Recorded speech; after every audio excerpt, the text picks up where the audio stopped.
Cut பண்ணி எடுத்துருவா. எதுக்கு நீங்கள் நல்லா கேட்டுருக்கீங்க? எதுக்கு நீங்கள் கேட்டுருக்கீங்க? நான் சாயந்தரம் தான் சாப்பிட்டேன். நேற்று சாயந்தரம் சாப்பிட்டேன். சாப்பிடவே இல்லை. நான் பிளட் டெஸ்ட்லாம் எடுக்கணும்னு சொல்லிட்டு கொஞ்சம் நேரமாக சாப்பிட்டு பண்ணேன்.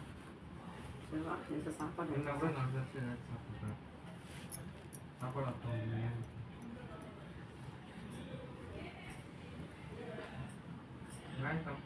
பேச மாட்டியா?